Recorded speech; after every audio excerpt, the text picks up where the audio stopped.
അപ്പൊ നോക്കാന്ന് പറയുന്ന വ്യക്തിയോടൊന്നും പറഞ്ഞിട്ട് കാര്യമില്ല. സ്ത്രീകളെ നോക്കാൻ വേറൊന്നുകൂടി പറഞ്ഞ അജിത്തിന്റെ സാത്വിക ശുദ്ധിയെ ചോദ്യം ചെയ്യും. അതെ അതെ അതെ അതെ ചർച്ച എന്നെ ഇവിടെ ചർച്ചയ്ക്ക് വിളിച്ചത് പോലും ഈ വനിതകളുടെ സ്ത്രീകളുടെ വസ്ത്രധാരണത്തിന് പരിധി വേണമെന്നുള്ളതാണ്. എല്ലാവരും സ്വാതന്ത്ര്യത്തെ കുറിച്ച് പറഞ്ഞു. ഈ സ്വാതന്ത്ര്യത്തിൽ എന്താണ് സ്വാതന്ത്ര്യം? എന്റെ സ്വാതന്ത്ര്യം ഞാൻ ഇങ്ങനെ കൈവീശി നടക്കാനുള്ള സ്വാതന്ത്ര്യം എനിക്കുണ്ട്. താങ്കളുടെ മൂക്കിന്റെ പരിധി കഴിഞ്ഞ് പോയാൽ ആണല്ലോ, മൂക്കാവട്ടെ കയറി അത് ആപേക്ഷികമാണ്. നമ്മുടെ സ്വാതന്ത്ര്യം എന്ന് പറയുന്നത് എപ്പോഴും ആപേക്ഷികമാണ്.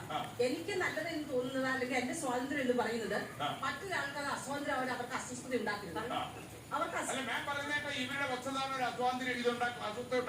അതിനകത്ത് രണ്ട് തരത്തിലുണ്ട്. രണ്ട് കൾച്ചറിന്റെ ഒരു രണ്ട് സംസ്കാരത്തിന്റെ ഒരു സംയോജനം കൂടിയുണ്ട്. പഴയ തലമുറയും പുതിയ തലമുറയും തമ്മിലുള്ള ഒരു ഡിസ്ക്രിമിനേഷൻ ആണ് വരുന്നത്.